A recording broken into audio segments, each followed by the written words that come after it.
The afternoon of November 1st, 1942, off the coast of Guadalcanal, Lieutenant Commander Tamichihara stood on the bridge of the Japanese destroyer Amatsukaze, scanning the horizon through his binoculars.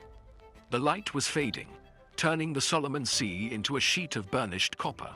His lookouts had reported American warships to the northwest, moving at high speed toward the Japanese transport convoy his destroyer was screening. Then he saw them. Ships emerging from the haze, their profiles unmistakable even at this distance. Cruisers, American cruisers. But something was wrong with what he was seeing. The silhouettes didn't match the intelligence briefings he had studied. These vessels had too many turrets, far too many turrets. Hara counted them carefully, adjusting his focus, convinced his eyes were deceiving him in the late afternoon light. Forward turret, another forward turret, a third forward turret, all ahead of the superstructure. Then 2 more turrets aft, 5 turrets total, 15 guns, on a single cruiser. He lowered his binoculars and looked again with naked eyes, then raised them once more. The count remained the same. The American cruiser approaching his position mounted 15 heavy guns in 5 triple turrets. According to every intelligence assessment the Imperial Japanese Navy possessed, this was impossible. American cruisers mounted 9 guns.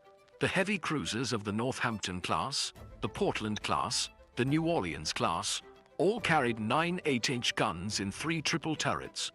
The light cruisers of the Omaha class carried 12 6-inch guns, but they were old ships from the previous decade, easily distinguished by their clustered funnels and outdated profile. If you're enjoying this deep dive into the story, hit the subscribe button and let us know in the comments from where in the world you are watching from today. These ships before him were neither old nor familiar. They were something Japanese naval, as intelligence had not adequately prepared him for.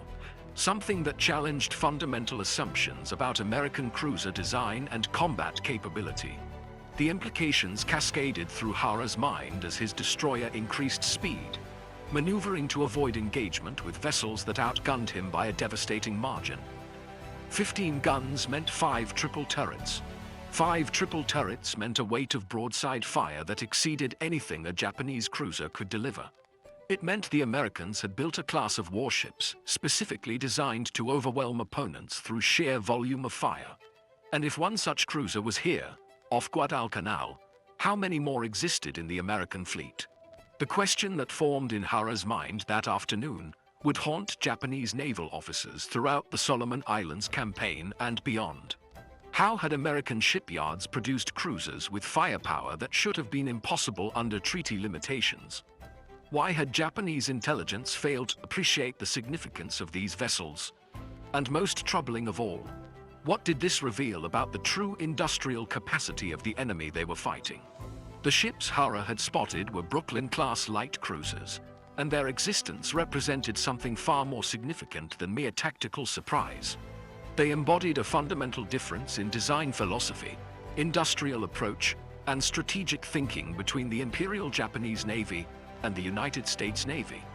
Understanding how these ships came to exist, why they carried 15 guns instead of 9, and what this meant for the naval war in the Pacific requires going back to the mid-1930s, and to conference rooms in London and drafting tables in American shipyards, where the future of naval warfare was being determined by men who had never fired a shot in anger. The world that produced the Brooklyn-class cruisers was shaped by treaties, by memories of the previous war, and by the hope that naval limitation, agreements could prevent another arms race from spiraling into global conflict. The Washington Naval Treaty of 1922 had attempted to freeze naval power ratios between the great powers. It limited battleship tonnage and established the famous 5-to-5-to-3 ratio between the United States, Britain, and Japan for capital ships. But treaties designed to prevent one kind of arms race inevitably channel competition into other areas. The Washington Treaty defined battleships clearly, setting an upper limit of 35,000 tons and 16-inch guns. It said less about cruisers, creating a loophole that nations immediately exploited. By the late 1920s, the major naval powers were building large cruisers mounting 8-inch guns, vessels that approached small battleships in size and cost. The London Naval Treaty of 1930 attempted to close this loophole. Signed on April 22, 1930, the treaty divided cruisers into two categories. Heavy cruisers could mount guns larger than 6.1 inches, but not exceeding 8 inches, with total tonnage for each nation limited. Light cruisers mounted guns of 6.1 inches or smaller, with a separate, more generous tonnage allowance. The treaty established that no heavy cruiser could exceed 10,000 tons standard displacement. For light cruisers, the same tonnage limit applied, but the total allowed tonnage was higher. The United States was permitted 143,750 tons of light cruisers, compared to 180,000 tons for heavy cruisers. American naval planners studied these numbers carefully. The treaty created an incentive structure. If you built a 10,000-ton cruiser mounting 6-inch guns instead of 8-inch guns, it counted against your light cruiser tonnage, not your heavy cruiser tonnage. You could build more ships total if you accepted the smaller guns. But would smaller guns be adequate for the combat missions American cruisers would need to perform? The debate within the United States Navy was intense and technical. 8-inch guns had greater range, hitting power, and armor penetration. They could engage enemy heavy cruisers on equal terms, but they were slower firing, required larger turrets, and limited the number of guns you could mount on a treaty-limited hull. 6-inch guns fired faster, allowing higher volumes of fire. They were lighter, permitting more guns per ship. Against destroyers, light cruisers, and unarmored targets, the 6-inch gun was actually more effective than the 8-inch, because you could land more shells on target in the same time period. But against enemy heavy cruisers with thick armor, the 6-inch shell would struggle to penetrate at long range. The Bureau of Construction and Repair, responsible for ship design, proposed a solution that was audacious in its simplicity. If we're going to build light cruisers with 6-inch guns, they reasoned, let's build them with as many 6-inch guns as we can physically fit on a 10,000-ton hull. The standard for American heavy cruisers was 9 8-inch guns in 3 triple turrets. What if we mounted 5 triple turrets of 6-inch guns instead? 15 guns total. The weight savings from the smaller guns and smaller turrets would make this possible within treaty limits. The design that emerged was unprecedented in cruiser construction.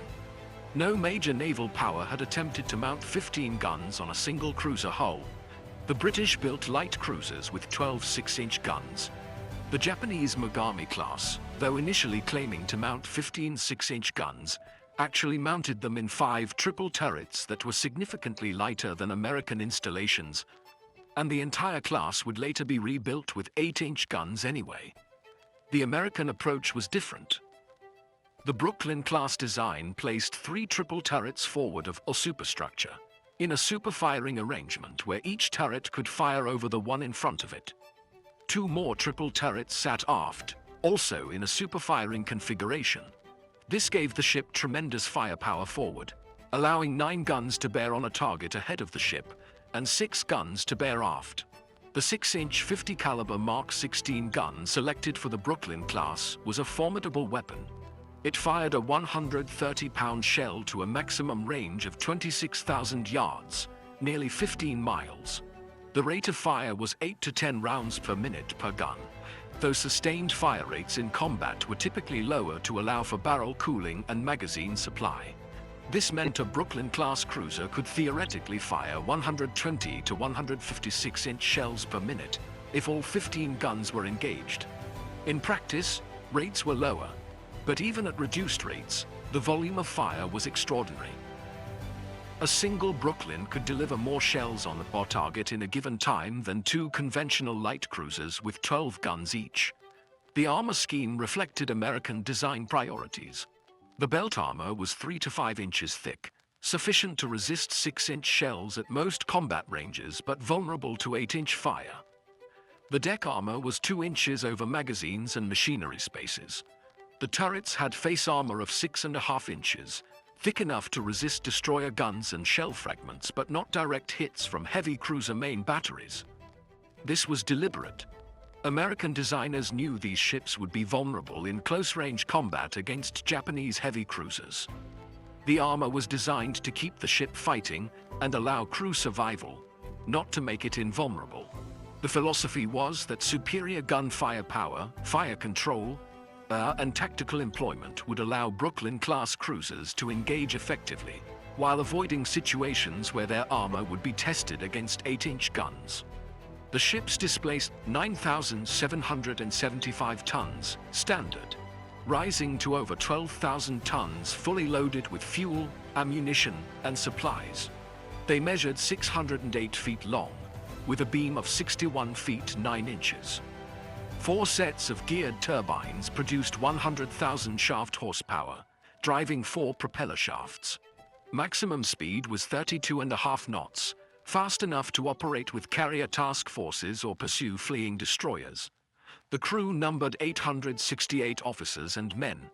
This was a large crew compared to Japanese cruisers of similar size, reflecting American emphasis on damage control, redundancy, and sustained combat operations. Every system had backup operators.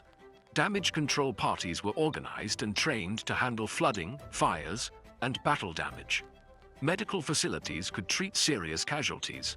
The ship was designed to absorb punishment and continue fighting. Construction of the Brooklyn class began in 1935.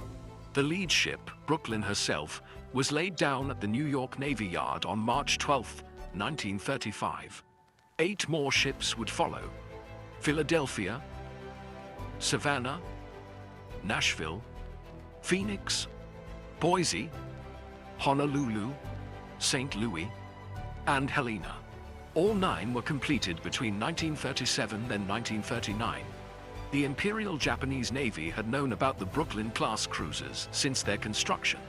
Japanese naval attachés in the United States filed reports. Intelligence officers studied photographs published in American naval journals. The ships were not secret.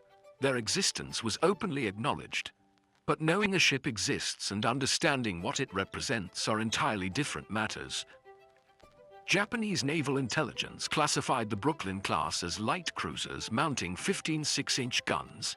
This was factually accurate, but the classification system itself revealed a fundamental misunderstanding of what these ships meant operationally.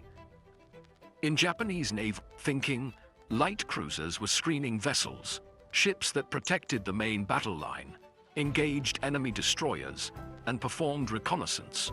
They were not expected to fight decisive engagements against enemy heavy cruisers. The Japanese had built their own light cruisers according to different priorities.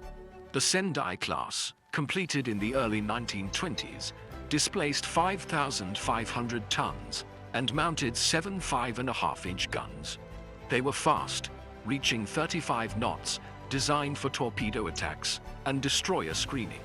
The Nagara class, slightly larger, carried 7 5.5-inch guns and 8 24-inch torpedo tubes. Speed and torpedo armament defined Japanese light cruiser design, not gun firepower. When Japan began modernizing its cruiser force in the mid-1930s, the focus remained on heavy cruisers. The Mogami class represented Japan's attempt to maximize firepower within treaty limits. Initially completed with 15 6-inch guns in 5 triple turrets, the Mogamis were designed from the start to be converted to 8-inch guns if treaties lapsed. The turrets were built to accept either caliber. The barbettes were sized for the larger guns. The entire class would be rebuilt with 10 8-inch guns in 5 twin turrets between 1939 and 1940. This revealed the Japanese Navy's actual priorities. Given the choice between 15 6-inch guns and 10 8-inch guns on the same hull, they chose the heavier guns. The assumption was that gun-to-gun combat would occur at ranges where the 8-inch shell's superior penetration and hitting power would be decisive. Rapid fire and volume of shells were considered less important than the ability to punch through enemy armor. American thinking had evolved differently. The Brooklyn class was designed specifically to counter the Japanese Mogami class, as originally configured with 15 6-inch guns. When intelligence reached Washington that Japan was building light cruisers with 15 guns, The response was to build American light cruisers with equally heavy armament. The fact that Japan later converted the Mogamis to heavy cruisers didn't change American procurement decisions already made. But there was a deeper philosophical difference at work.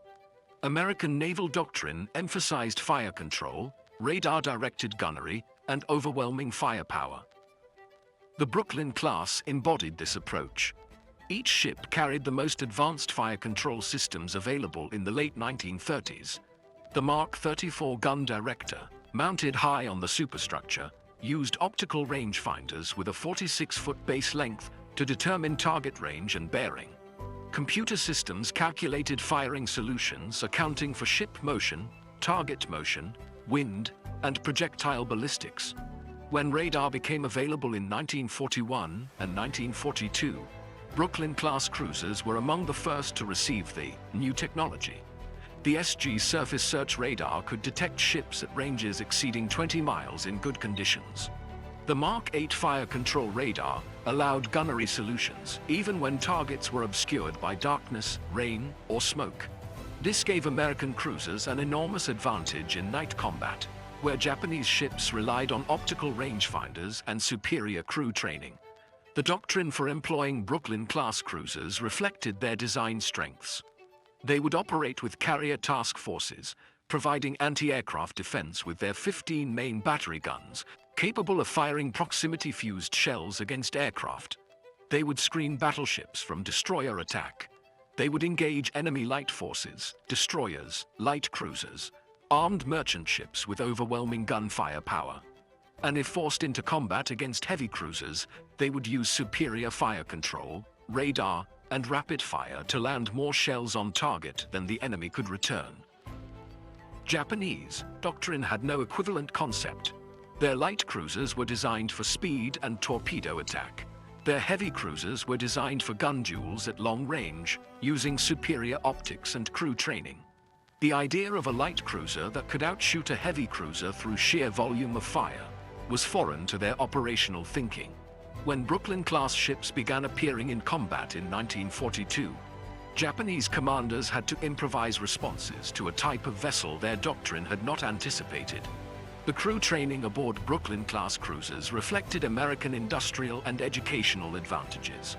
Gun crews trained constantly on loading drills, working to reduce the time between shots. Fire control teams practiced tracking targets and calculating firing solutions. Damage control parties rehearsed fighting fires, controlling flooding, and maintaining combat capability after taking hits. The emphasis was on sustained operations, on keeping the ship fighting even after battle damage. Japanese cruiser crews trained with equal dedication, but their training emphasized different skills. Navigation in restricted waters, torpedo attacks at night, gun duels at extreme range using superior optics. The assumption was that individual crew quality and tactical excellence would compensate for any material disadvantages. This assumption would be tested repeatedly in the waters off Guadalcanal. The first major engagement involving Brooklyn-class cruisers against Japanese forces occurred during the Guadalcanal campaign in the second half of 1942. The cruiser Boise and the cruiser Helena, both Brooklyn-class ships, participated in multiple night actions where their firepower proved devastating against Japanese destroyer forces. On the night of October 11th through 12th, 1942, during the Battle of Cape Esperance, Helena detected Japanese ships on her SG radar at ranges where visual spotting was impossible in the darkness. Her fire control team tracked the targets and prepared firing solutions. When American forces opened fire, Helena's 15 6-inch guns joined the bombardment. The volume of fire from a single Brooklyn-class cruiser equaled or exceeded that of multiple conventional light cruisers firing together. Japanese destroyer Captain Tamichihara, who had seen Brooklyn-class cruisers earlier, experienced their firepower firsthand during subsequent actions. In his post-war memoir, Japanese Destroyer Captain, he described the experience of being on the receiving end of American cruiser fire. The shells came in salvos so large and so rapid that individual impacts blurred together into continuous explosions. The American radar-directed fire found targets in darkness, where Japanese optical rangefinders struggled. Ships that the Japanese couldn't see were landing shells with disturbing accuracy. If you find this story engaging, please take a moment to subscribe and enable notifications. It helps us continue producing in-depth content like this. The Battle of Kolombangara on the night of July 12th through 13th, 1943, demonstrated the tactical reality Brooklyn-class cruisers created. 3 American light cruisers, including the Honolulu and St. Louis, both Brooklyn-class ships, engaged Japanese forces, attempting to reinforce their garrison. The American cruisers, guided by radar and protected by destroyers, delivered sustained rapid fire against Japanese vessels. The Japanese force included the cruiser Jintsu, mounting 7 5.5-inch guns, and multiple destroyers with their powerful Type 93 long lance torpedoes. In the gun duel that developed, Jintsu was overwhelmed by American firepower. Multiple shells struck her superstructure, bridge, and hull. Fires broke out. Her steering failed. Within minutes of the opening salvos, she was out of action, dead in the water and burning. She would sink before dawn with heavy loss of life, including her commander. The psychological impact on Japanese naval officers was profound. They had trained for night combat. They had superior torpedoes. Their crews were experienced. Yet American cruisers, using radar and overwhelming gun firepower, had destroyed their light cruiser before Japanese torpedoes could be effectively employed. The technological and material advantages the Americans possessed negated traditional Japanese tactical advantages. Reports from Japanese survivors and captured documents revealed the assessment spreading through the combined fleet. American cruisers were more heavily armed than intelligence had indicated. Their radar allowed engagement at ranges and in conditions where Japanese ships were effectively blind. Their fire control produced rapid, accurate salvos that overwhelmed targets. And there seemed to be an endless supply of these ships. Every time Japanese forces engaged, more American cruisers appeared. This last point touched on the deeper reality. The United States had built 9 Brooklyn-class cruisers. They then built 10 Cleveland-class light cruisers, an improved design also mounting 12 6-inch guns in 4 triple turrets, between 1942 and 1944. By 1944, an additional 17 Cleveland-class ships were under construction or completed. The Americans were producing light cruisers faster than Japan could sink them, and each new cruiser mounted more guns than Japanese light cruisers carried. The mathematics of naval combat were unforgiving. In a gun duel between a Brooklyn-class cruiser with 15 6-inch guns and a Japanese light cruiser with 7 5.5-inch guns, the American ship could deliver more than twice the weight of shell per minute.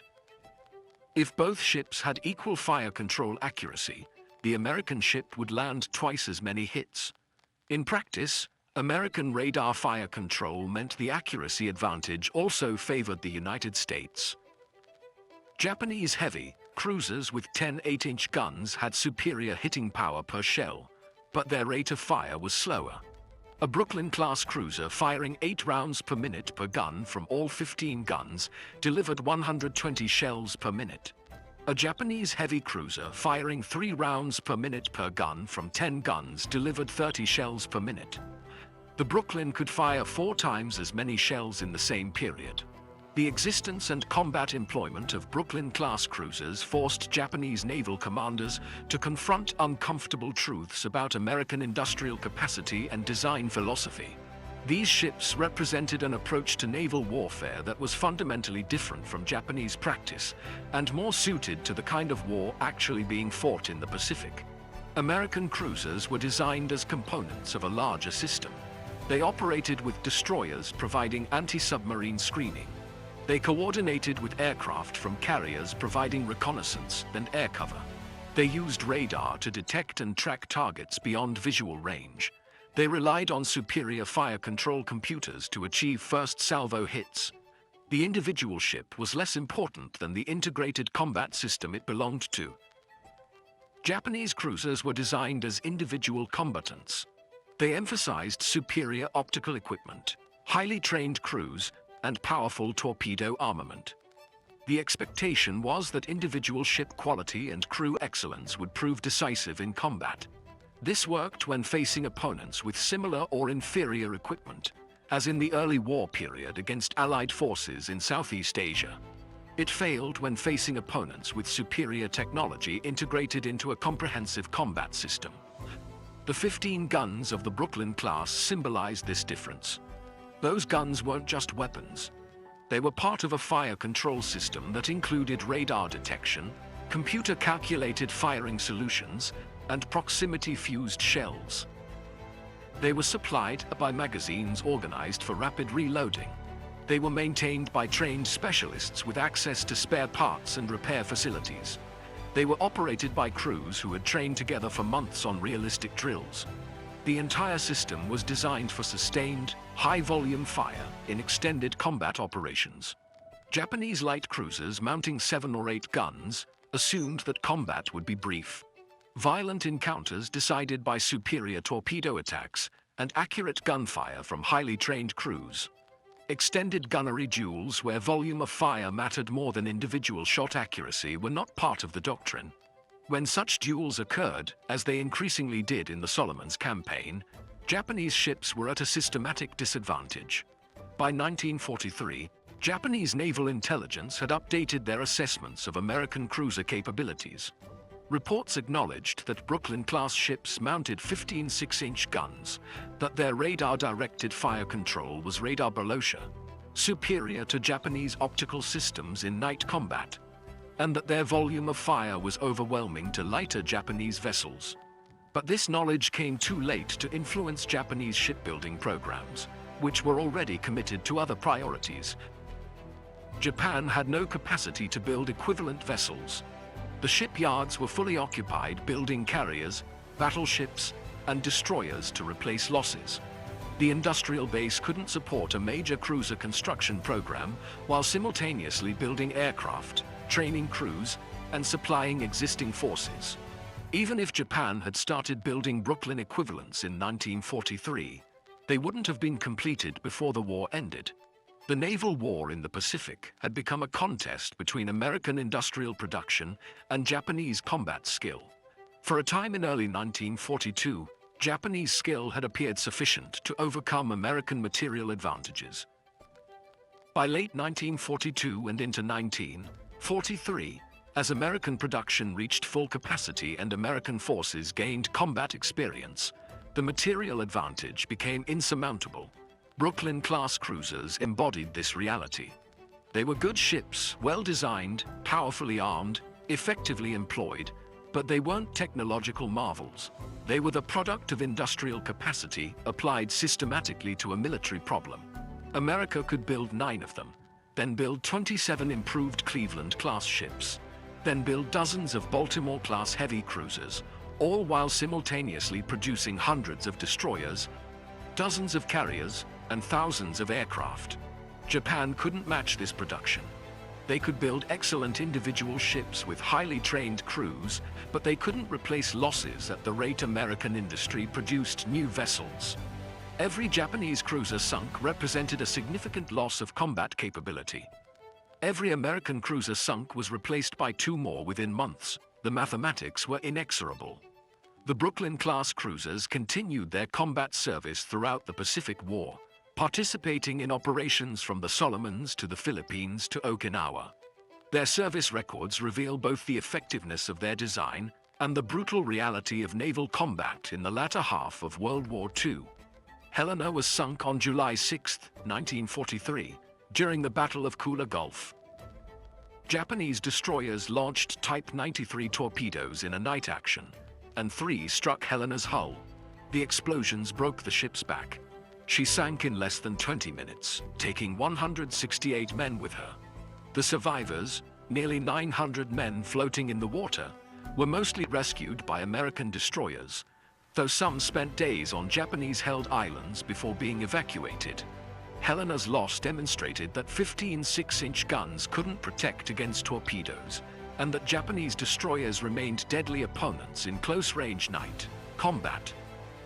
Honolulu survived the war despite taking significant damage on multiple occasions. On July 20th, 1943, during the Battle of Kolombangara, a Japanese torpedo struck her bow, blowing off everything forward of the first turret. She made it back to port and was repaired. On October 17, 1944, she was torpedoed again by a Japanese submarine, suffering additional damage. Each time, she was repaired and returned to service, testament to American industrial capacity and the robust damage control capabilities built into her design. Savannah suffered one of the most dramatic hits any Brooklyn-class ship endured. On September 11, 1943, during the Allied landings at Salerno, Italy, a German Fritz X radio-controlled glide bomb struck her third turret. The bomb penetrated the turret roof, passed through the turret into the handling room below, and detonated inside the ship. The explosion killed 197 men, wounded more, and started massive fires. The ship's damage control parties fought for hours to save her. They succeeded. Savannah survived, was repaired, and returned to combat operations. St. Louis served in more engagements than almost any other American cruiser. She participated in the Battle of Kolombangara, the bombardment of New Georgia, operations in the Marshall Islands, the Battle of the Philippine Sea, the Battle of Leyte Gulf, and numerous shore bombardment missions. She was hit by a kamikaze aircraft off Lingayen Gulf in January 1945, suffering damage and casualties, but remaining operational. By the war's end, St. Louis had earned 11 battle stars, among the highest awards for any American cruiser. Boise fought in the Battle of Cape Esperance, where she was hit by Japanese shells that penetrated her hull and caused serious fires in her forward magazines. Only quick action by her crew in flooding the magazines prevented a catastrophic explosion. She was repaired and continued service, eventually participating in operations in the Mediterranean and the liberation of the Philippines. Nashville served as Admiral William Halsey's flagship during operations in the Solomon Islands. She later transported General Douglas MacArthur during his return to the Philippines. Off Negros Island in December 1944, a kamikaze struck her, killing 133 men, including several of General MacArthur's staff. The ship survived, was repaired, and returned to service. Phoenix had an unusual war. She survived Pearl Harbor undamaged, fought through the Solomons campaign, supported the Philippines landings, and ended the war without being sunk or suffering crippling damage. After the war, she was sold to Argentina in 1946, serving in the Argentine Navy as General Belgrano. She gained tragic fame in 1982 when she was sunk by the British submarine HMS Conqueror during the Falklands War, becoming the only ship sunk by a nuclear-powered submarine in combat, and the only Brooklyn-class cruiser lost to enemy action after World War II. Philadelphia and Brooklyn served primarily in the Atlantic and Mediterranean, supporting operations in North Africa, Sicily, and Italy. Both survived the war and were eventually scrapped in the 1950s. The service records of these 9 ships tell a story of sustained combat operations, of ships that absorbed punishment and continued fighting, and of designs that proved robust enough for the brutal realities of industrial warfare. 7 of 9 survived World War II. Many were damaged, some multiple times, but American industrial capacity repaired them and returned them to action, often within months. For the Imperial Japanese Navy, the lesson of the Brooklyn-class cruisers was bitter and clear by 1944. American naval construction had produced vessels that could overwhelm Japanese light forces through sheer firepower, employ radar, technology that negated Japanese advantages in night combat, and absorb battle damage that would have sunk equivalent Japanese ships. Japanese naval officers writing after the war acknowledged these realities with remarkable candor. Tamichihara, who rose to captain rank and survived the war, wrote extensively about the technological and material disadvantages Japanese forces faced. In his memoir, he described the growing sense among Japanese naval officers that they were fighting with inadequate equipment against an enemy whose industrial resources seemed inexhaustible. The 15 guns of the Brooklyn class became symbolic of this disparity. Japanese light cruisers mounting 7 guns faced American cruisers with more than twice that armament. The mathematical advantage translated directly to combat effectiveness. When Japanese and American cruisers engaged, the American ship could fire more shells, with better fire control, supported by radar that worked in conditions where optical range finding failed.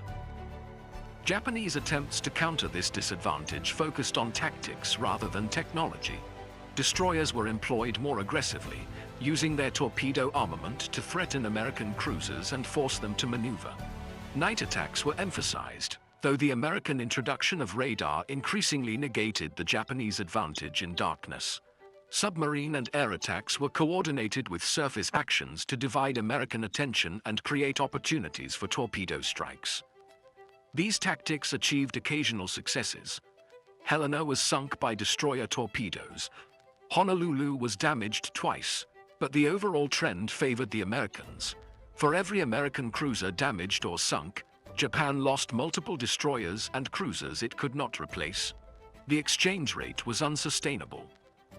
By 1944, Japanese naval strategy had shifted from attempting to defeat the American fleet in decisive battle to inflicting maximum casualties to make the cost of victory unacceptable. Kamikaze attacks represented this shift. If conventional tactics couldn't overcome American material superiority, then perhaps suicide attacks could sink enough ships to break American will. This proved a miscalculation, but it reflected the desperation of Japanese commanders who recognized they had no conventional path to victory. The Brooklyn-class cruisers participated in this final phase of the war as targets for kamikaze attacks and as bombardment ships supporting amphibious landings. Their 15 6-inch guns proved effective in shore bombardment, delivering high volumes of explosive shells against Japanese fortifications. Their anti-aircraft batteries, augmented by radar-directed fire control, shot down numerous attacking aircraft. But they remained vulnerable to determined attacks, as Nashville's crew learned when a kamikaze struck and killed 133 men. In the final year of the war, American shipyards continued producing cruisers, while Japanese shipyards struggled to maintain existing vessels. The Baltimore-class heavy cruisers, mounting 9 8-inch guns with superior fire control and heavier armor than Brooklyn-class ships, joined the fleet in numbers that would have seemed impossible in 1942. Cleveland-class light cruisers, improved versions of the Brooklyn design with 12 6-inch guns instead of 15, but with better anti-aircraft armament, appeared in the Pacific by the dozens. Japan could not match this production. The ships they had in 1941 constituted the bulk of their fleet in 1945. Replacements were minimal, losses were permanent. The industrial disparity that the Brooklyn class had symbolized in 1942 had become an overwhelming reality by 1945. Japanese naval personnel captured after the war, when interviewed by American intelligence officers, consistently mentioned the shock of discovering the scale of American industrial capacity. They had known intellectually that America was a larger industrial power, but the lived experience of facing endless streams of new American ships, planes, and equipment while their own forces dwindled was psychologically devastating. The 15 guns they had first encountered off Guadalcanal had multiplied into hundreds of guns on dozens of cruisers, all supported by industrial capacity that could replace losses faster than Japan could inflict them. The story of the Brooklyn-class cruisers and Japanese reactions to them illustrates a fundamental truth about World War II in the Pacific. The war was decided not primarily by tactical brilliance or individual courage, though both mattered, but by industrial capacity and the ability to translate that capacity into effective military power. The 15 6-inch guns mounted on Brooklyn-class cruisers represented an American approach to naval warfare that differed fundamentally from Japanese practice, where Japan built ships as individual combatants emphasizing quality and crew skill. America built ships as components of an integrated system emphasizing technology, firepower, and overwhelming numbers. Neither approach was inherently superior in abstract terms. Japanese emphasis on crew training produced highly skilled sailors and effective night fighting tactics. American emphasis on technology and production created ships with radar, superior fire control, and the capacity to replace losses. In the specific context of the Pacific War, with its extended supply lines, numerous engagements, and attritional nature, the American approach proved more effective. The Brooklyn class embodied this reality in a form Japanese commanders could not ignore. These were not superweapons or technological marvels. They were well-designed ships, certainly, with innovative armament arrangements and effective fire control. But their true significance was what they represented about American industrial capacity and design philosophy. America could build 9 Brooklyn-class cruisers with 15 guns each, then decide the design needed improvement, and build 27 Cleveland-class cruisers with refined armor and armament, then build Baltimore-class heavy cruisers with even better capabilities, all while simultaneously producing destroyers, carriers, battleships, submarines, aircraft, and the tens of thousands of support vessels necessary to maintain a global naval war. Japan couldn't match this production. They built excellent individual ships and trained outstanding crews, but they couldn't replace losses at anything approaching the rate America could produce new vessels. Every ship lost was an irreplaceable blow to combat capability. Every sailor killed represented training and experience that couldn't be quickly regenerated. The 15 guns of the Brooklyn class, which had shocked Lieutenant Commander Hara off Guadalcanal in November 1942, became just another element of overwhelming American material superiority by 1945. Those guns, and the ships that carried them, performed their designed missions effectively. They screened carriers, engaged enemy cruisers and destroyers, provided anti-aircraft fire, and bombarded shore installations. They were good ships that did their jobs well. But their lasting significance isn't in their combat record, impressive though it was. Their significance is in what they revealed about the nature of the war being fought. When Japanese officers first encountered these ships and counted their turrets, they were seeing physical evidence of American industrial philosophy translated into steel.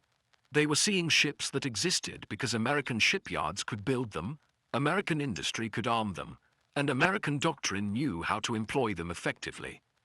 The shock wasn't just tactical. It wasn't just that these ships carried more guns than expected. The shock was strategic and psychological. These ships existed in numbers that made Japanese replacement of losses impossible. They operated with technological advantages, radar, fire control computers, proximity-fused shells that Japanese industry couldn't replicate. They were supported by a logistical system that kept them supplied, repaired, and combat-ready across thousands of miles of ocean. 7 of 9 Brooklyn-class cruisers survived World War II. They were eventually scrapped or sold, their steel recycled or their hulls serving in foreign navies. The ships are gone, but what they represented remains relevant. They demonstrated that in industrial warfare between modern nations, production capacity matters as much as tactical skill. Technology matters. Logistics matter. The ability to build, maintain, and replace complex weapons systems matters. The Japanese officers who first encountered these ships understood this, even if the full implications took time to sink in. The 15 guns weren't just weapons. They were a purpose message.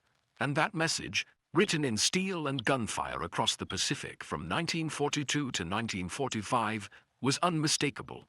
This was a war America could win through industrial might, and no amount of courage or tactical skill could overcome that fundamental advantage.